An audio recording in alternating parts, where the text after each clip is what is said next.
In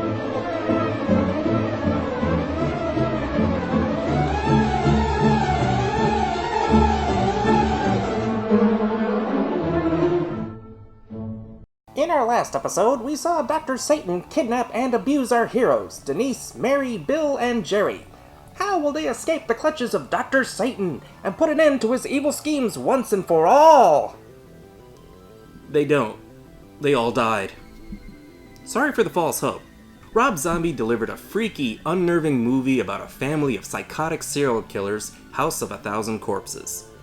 A treat for horror fans, it gained a loyal fan base with its gore and weird style. Its success and fan following ensured a sequel, this time turning the tables on the Firefly family. This is The Devil's Rejects. 75 murders later, Tiny is taking his new lady friend for a drag in the woods. Always drag by the arms. Your victim is just filling up with dirt at this point. The cops swing by, but they don't see him when he pretends to be a tree.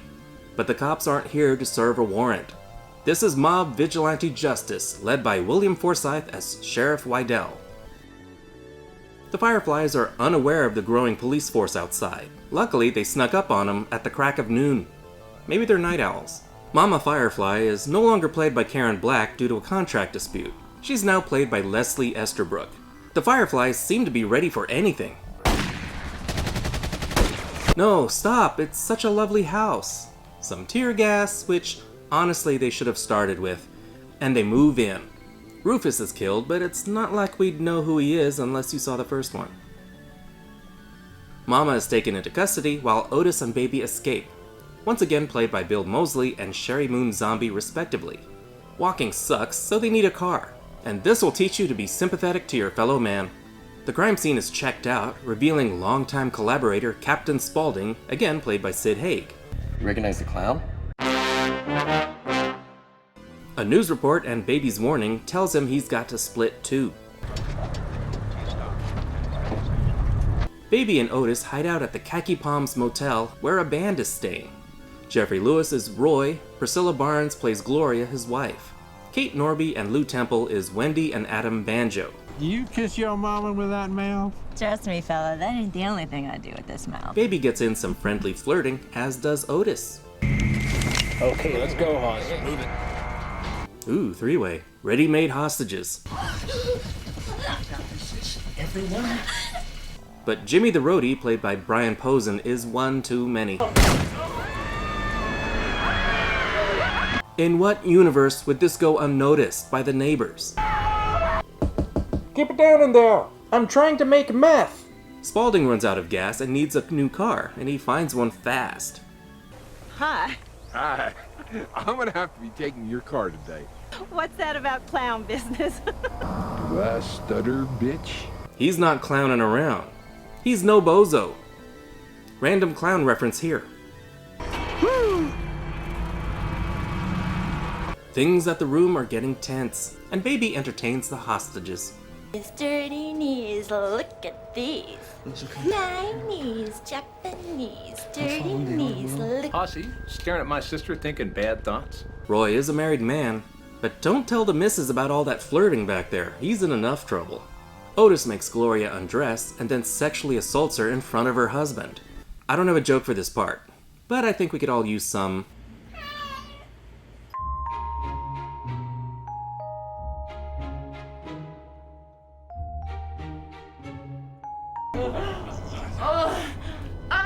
Me and the boys have an errand to run. Pretty gutsy considering they're all over the news. The sheriff interrogates Mama. Mother reveals she's killed the sheriff's brother and this only fuels her case for police brutality. I think he is taking this a bit personally.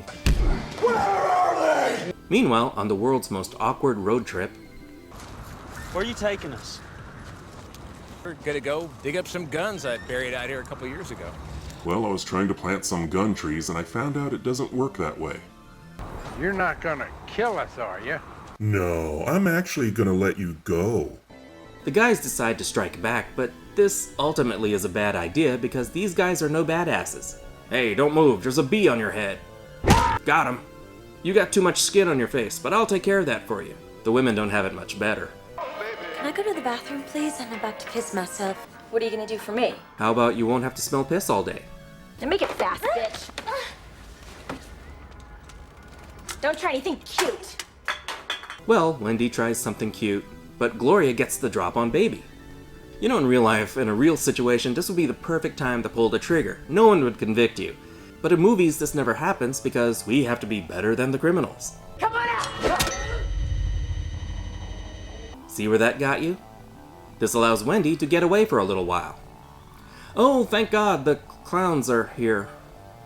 This Captain Spaulding guy. Captain Spaulding's a character from Animal Crackers in the Marx Brothers movie. Think it means anything? Yes, it means Rob Zombie likes Marx Brothers movies. Garcia, I need an address. How can I be of service? I need an address. Yes, sir. They actually bring in a Marx Brothers expert to help. Apparently, nobody likes a movie expert. Go on, there's a hedgehog that needs your attention. Captain Spaulding without makeup is weird. Honey, I'm home. Kind of. Otis is back with the guns. Now it's time to leave, but not without leaving something behind for housekeeping. After these messages. We'll be right back. What are we gonna do with this one? Leave her for the maid to clean up. Well, they just lost their deposit. What was that, $1.50? It's not a ringing endorsement when the police has to hire bounty hunters. The Unholy Two, played by Danny Trejo as Rondo and Diamond Dallas Page as Billy Ray. These guys need their own show. Don't fuck this up, assholes. Not good management. Who do you think you are, Gordon Ramsay? The Scooby Gang finally got into Shaggy's stash. I think I'm gonna be wanting some ice cream in about 10 miles. There is no fucking ice cream in your fucking future. Wah, wah, wah. I so wanted Otis to have an ice cream cone too. Yeah. I think I found your guy. Yeah. Everyone in the Firefly family and immediate acquaintances seem to have codenames based on Marx Brothers characters, which unfortunately makes them easy to track. But I really admire their devotion to a theme. Wydell goes to visit Mama, but it's not for a conjugal visit. Well, in a way it is. Official cause of death was suicide. The fam hides out at Charlie's Frontier Funtown, a nice family place. If you're this family, that is. Ken Foree is Charlie Altamont, owner and probably only customer. E.G. Daly plays Candy, a low-end prostitute. Pee-wee's girlfriend is a hooker. My childhood is dead. Charlie's not very friendly.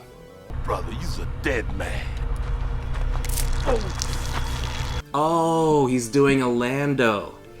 He's about to sell you out to the Empire. Let's celebrate.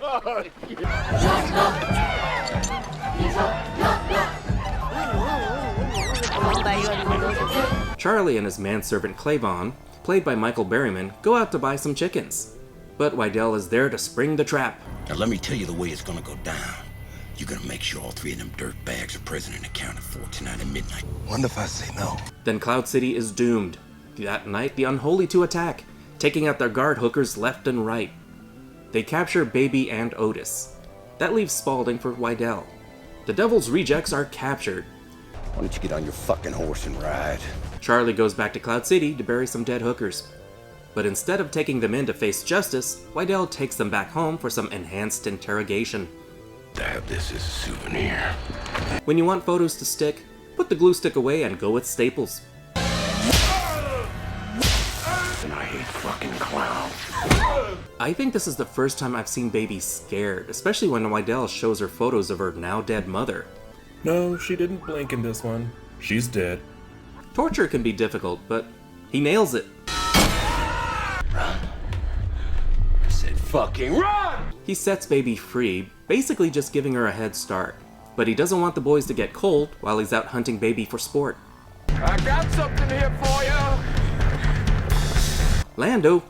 Charlie to the rescue. You know, Cap, we probably went too far. Yeah.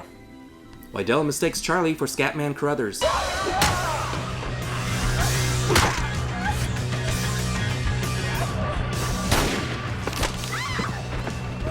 And it looks like this is it for Baby.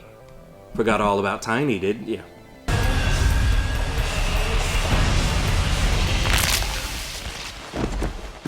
Tiny Ex Machina.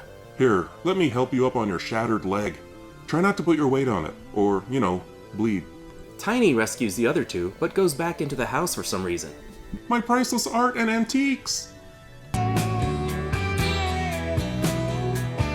Looks like smooth sailing up ahead. Not. But they won't let something minor like a massive police roadblock get in the way of their cruising with the top down.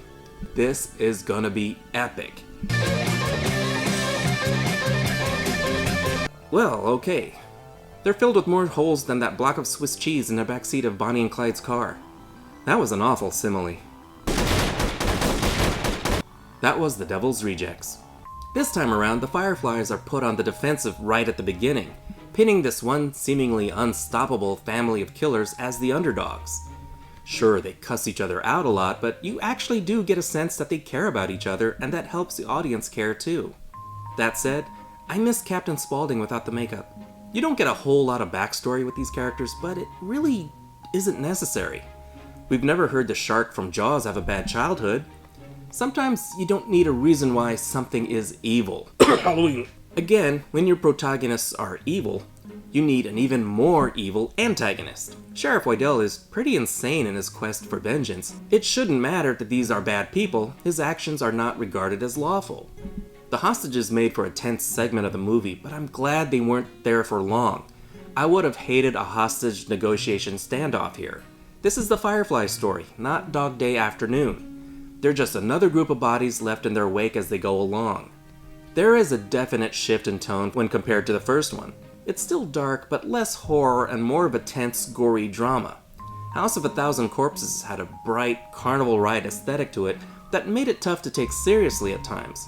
But Devil's Rejects is grittier, darker, and relentlessly tense. The story is more grounded in reality this time, and I thought that made it scarier. It's also got a great soundtrack. The acting is well done. Even Baby, for the most part, is more restrained, but still the fun character we knew from House of a Thousand Corpses. Seeing them shot up at the end seems to be the only way out for these guys. Their story ends here in a blaze of glory. What? They survived this? The Devil's Rejects is 4.5 Bs. Scare-wise, I like it better than House of a Thousand Corpses.